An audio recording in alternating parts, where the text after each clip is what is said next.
Hi, this is Stanley Bronstein, the founder of SuperChangeYourLife.com.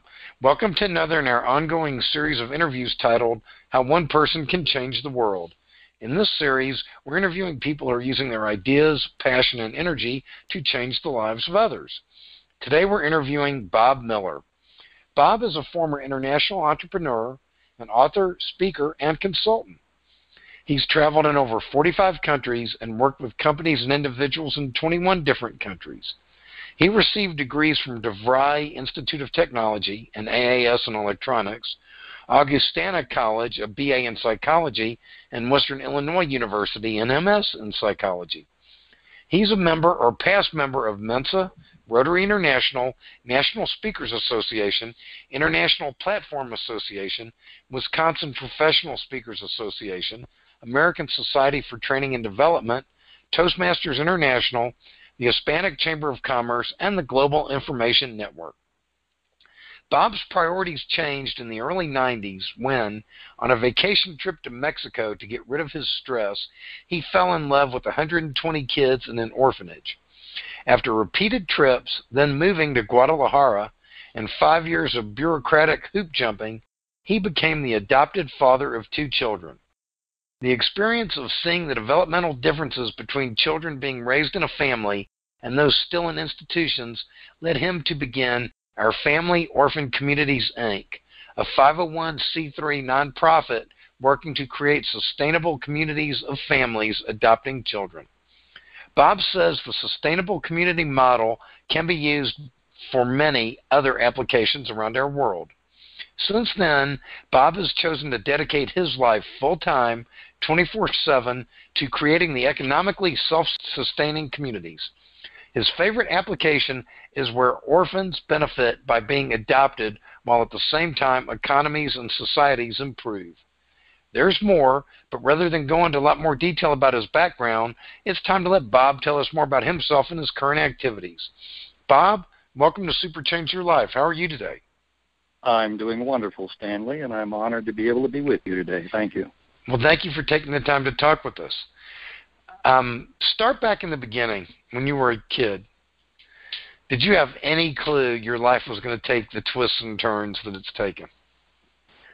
I certainly didn't, Stanley, and yet when I look back over my life from this end of it, I see that all the experiences that I had shaped me for doing what I'm going to be involved in for the rest of my life. And that includes coming from a broken family, abuse in the family, seeing things that happen in families that are not good for the kids or the family relationship. So everything has been shaping me, if you will, even though I had no knowledge that that was taking place. Well, I find that is a common thing that a lot of people say, that their events did shape them. No doubt about it. And do you think because these experiences, some of them sound like they were less than pleasant, do you think they made you stronger? I have to agree that they did. Once again, going through them are not particularly any fun. And yet, for example, the divorce that I had that caused me to take that vacation to Mexico, as I looked back, was one of the best things that ever happened to me, even though at the time it included depression and feeling sorry for myself. So it's that thing that every event has a silver lining, even though we might not see it at the time. And a lot of it is keeping your eyes open to possibilities and not just having tunnel vision, I guess. It's keeping your eyes open and being sensitive to what's happening now, because when I took that vacation in Mexico, being the logical, rational, planning person that I had been all my life, I had everything laid out. I had called ahead to the Mexican consulate and asked where could I volunteer, and they gave me the name of 2 places where I could do that. Well, it turns out when I showed up in Mexico and I got off the plane and I told the taxi driver, I'm going to visit one of these 2 places to volunteer for a week. Do you have any idea which one I might go to that would be best? And he said, well, this one doesn't exist anymore, so I'll take you to the other. Well, I think that makes decision-making easier. But when I knocked on the door of the other one, and I explained to the gentleman who answered that the consulate in Chicago said that you guys can use volunteers, can I help you out for a week? And he said no, which was not in my plan either. Okay. But he said, look, it's over Thanksgiving, so it's so close to Christmas, we have more volunteers than we know what to do with. So if you'd like to make a cash donation, that would be fine. Well, that wasn't what I needed. So I was walking down the street in Mexico, in Guadalajara, with nothing to do and a week to do it in. I saw a bookstore, thought perhaps I could find something to help me with my Spanish. And inside, the lady at the counter was speaking perfect North American English on the telephone.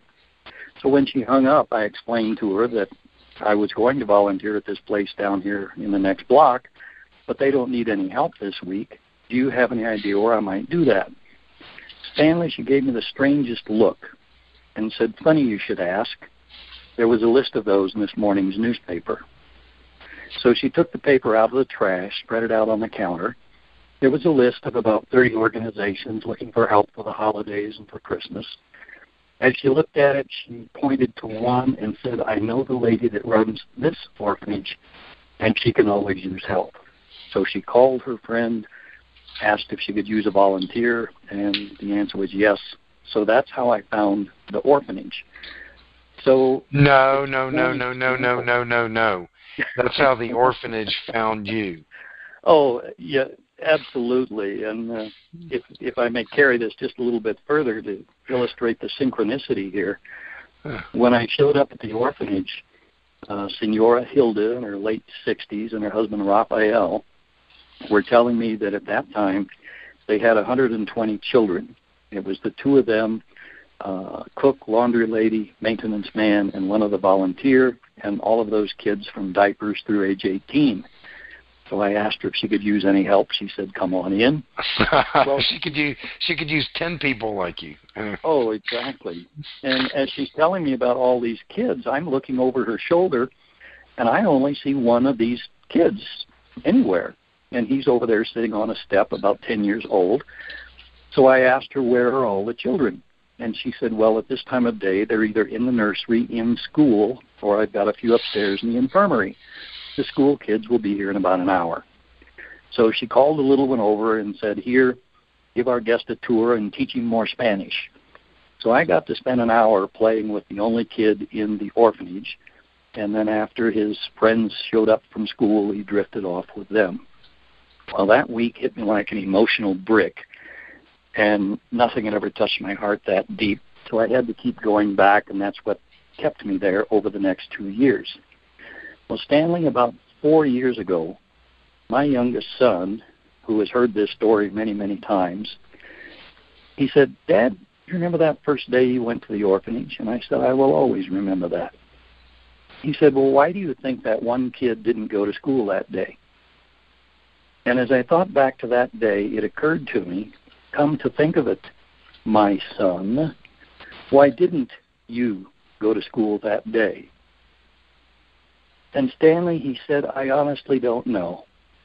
But for some reason that morning, I had the overwhelming feeling that I had to stay there. So he had hid while the other kids left, and then later they found me. So it's like God of the universe said to that kid, now you stay here today, because the guy who's going to adopt you and your brother doesn't know it yet, but he's being guided to take a vacation in Mexico, in Guadalajara, at this orphanage. And he's a little slow on the uptake, so we're going to evacuate all the other kids so he knows who you are.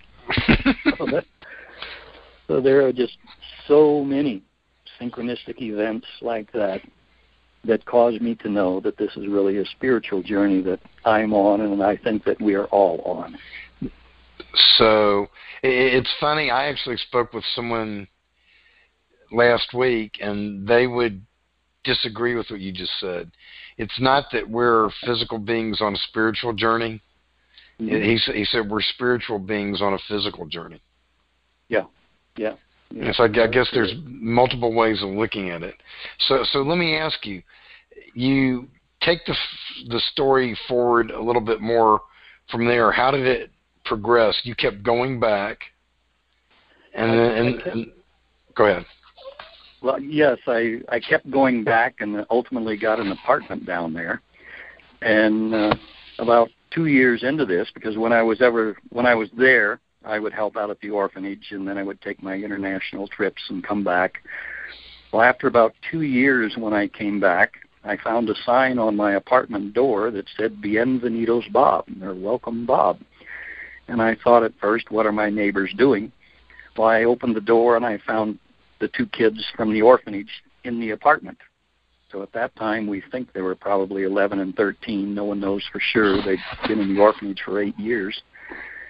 And I was a little surprised, but I said, gee, it's nice to see you, but what are you doing here? And the older one said, Owen, thanks for breaking into my apartment, but anyway, go ahead. Well, you don't ask kids who've been living on the street how they got in. I know. Kind of a given there, but yeah.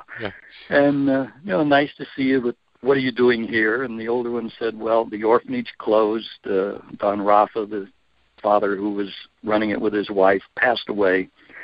And there wasn't enough funding to have anybody else run the orphanage, so it ended up closing. And most of the kids were put in other orphanages, but these 2 decided they were ready for life on their own, even though they were 11 and 13, and spent some time on the street before they remembered that I had subleased the apartment from the owner of the orphanage. Okay, how long have you been here? He said, about a week and a half. What have you been doing for food? Because I didn't leave anything in the apartment there since I travel so much. And he said, oh, we're eating across the street at the little restaurant, and I got some things from the store on the corner. With what? He said, oh, I told him our father will pay for it when he gets home from his trip. So thus began my adoption of 2 kids in Mexico. Did you, when you heard that, did you ever have a moment where you questioned yourself as to whether you were going to adopt them, or was just like, okay, here it goes? Well, it was one of those things where over that 2-year period, I got to know both of them pretty well, because the older one had been described to me as the worst kid they ever had in the orphanage in 15 years.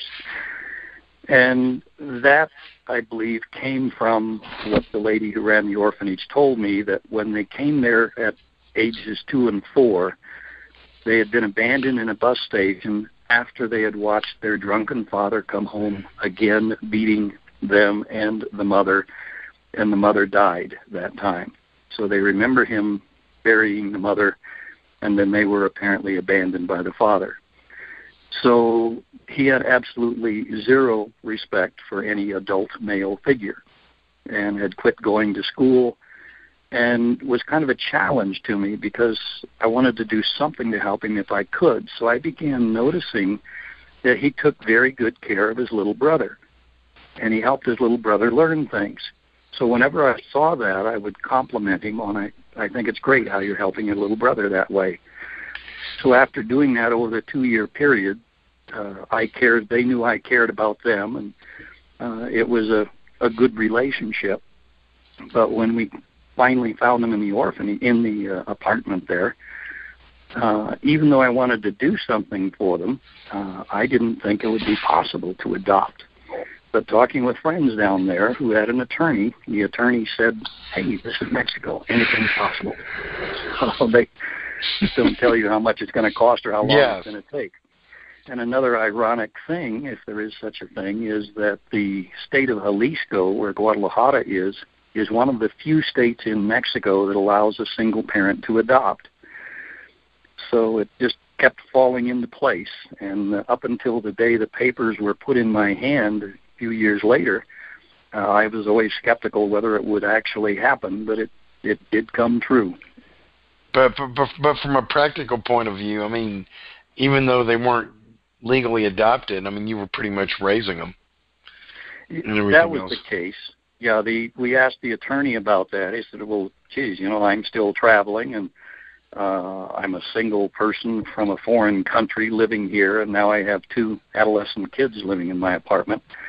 And he explained that as long as we started the adoption process and there was somebody there to take care of the kids when I wasn't, that it would be all right as far as the government was concerned. So with that in mind, I remembered my mother had been talking about taking a vacation somewhere, so I called her up and said, "Hi, Mom. How are you? How would you like to take a vacation in Mexico?" And by the way, and all expenses paid vacation in Mexico. Yeah, and come down here and meet your 2 new grandkids. So at age 80, Mother came down there and was with us for 2 years, and she was there with the housekeeper when I wasn't, so it worked out real well. That had to be very interesting. It's kind of how it just all happened for you. So once you adopted them, did you then move back to the United States? We did come back to the States after 7 years down there. Came back to the States in 1999. And at that time, I still needed something of a social nature to do. So I spent 4 years working for an organization in southern Colorado, La Puente Home, that has a homeless shelter, 12 food banks, and many other services. But after 4 years, this kept gnawing at me that how could we help more kids get into real families? So that's when we put together a nonprofit and a board of directors and started trying to figure out how to do that. And so tell us how that progressed. Well, it took us about 2 years to get to the point where we thought we knew what we were doing. And one of the key things that we built into this was, if you show me an orphan care facility anywhere in our world, I'll show you a place that still depends, at least in part, on donations.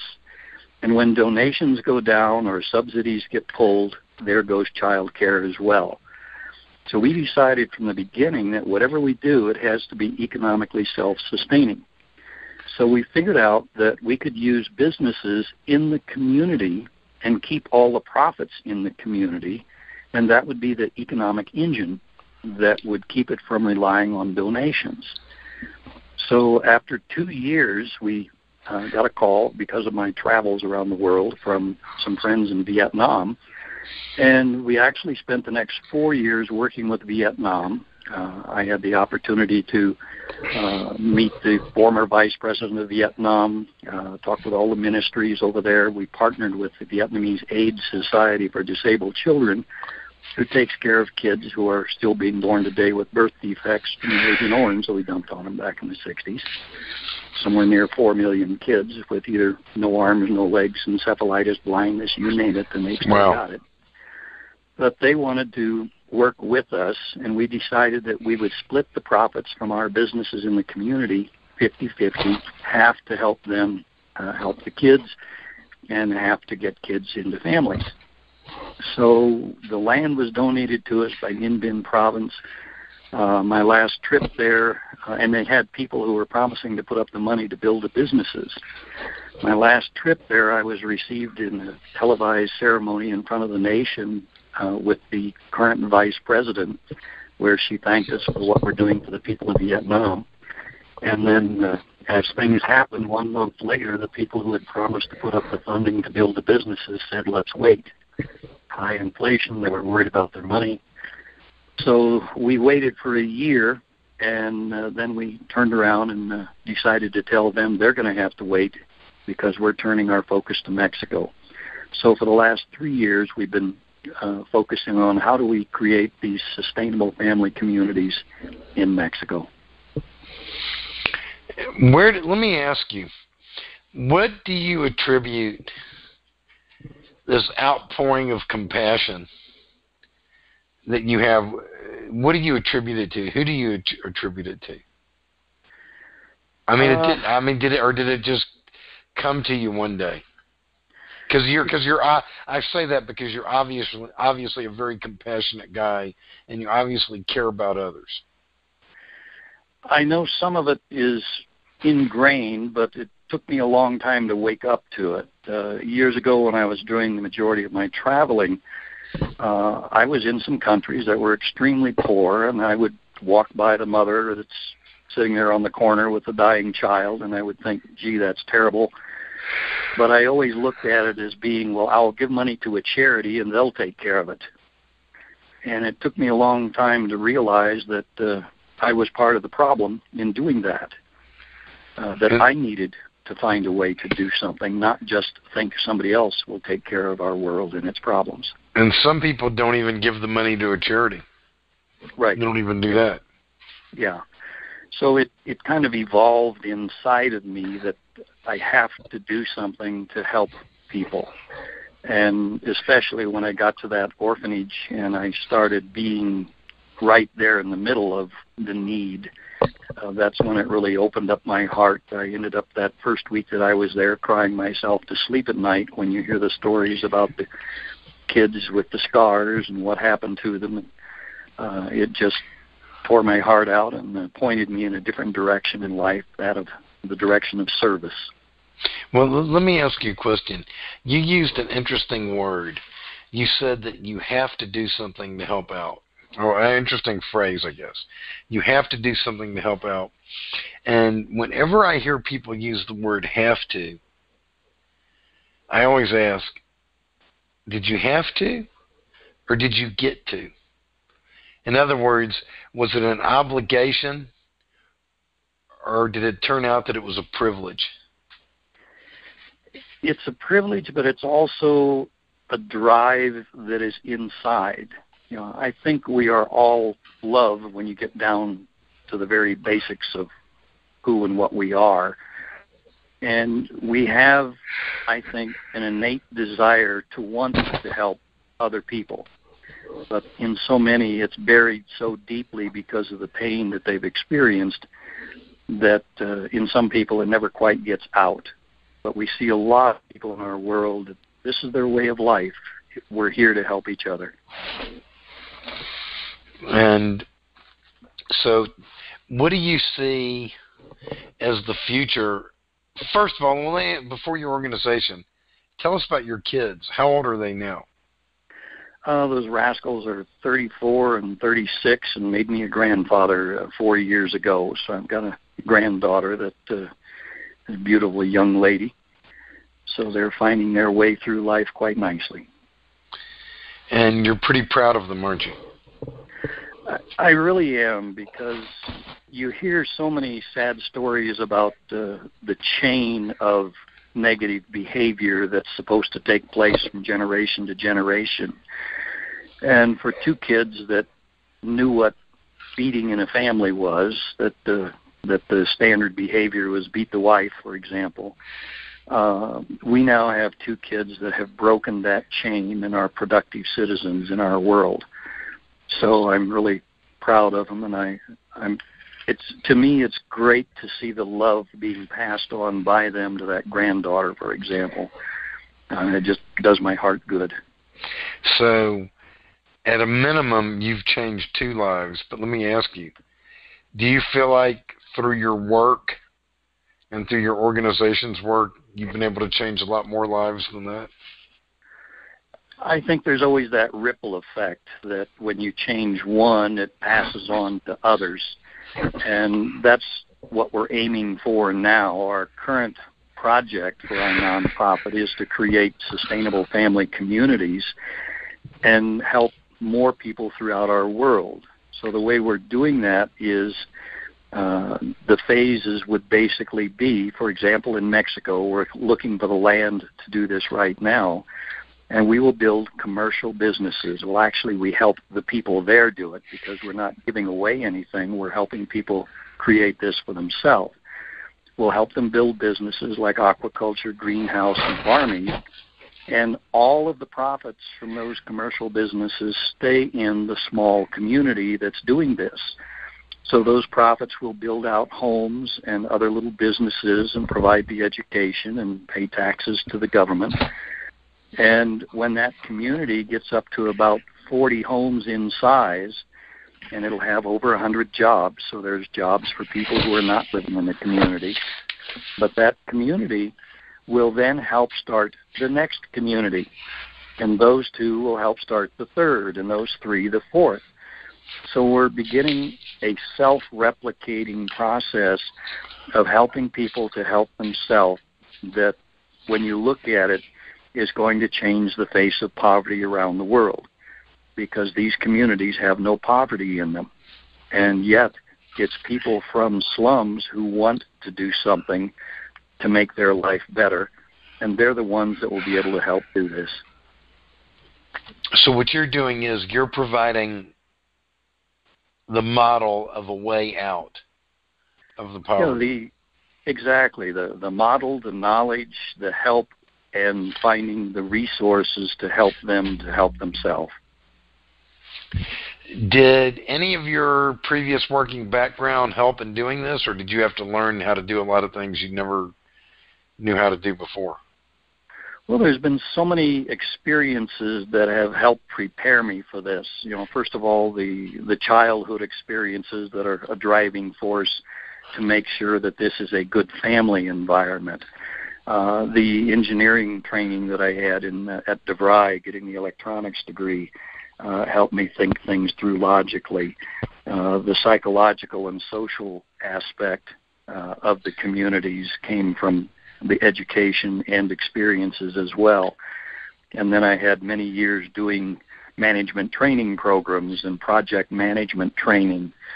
So it all has interestingly prepared me to be able to understand how to do a huge project like this. It is funny how that works. So what's in the future? As we go to wrap this up, tell us a little bit about your future.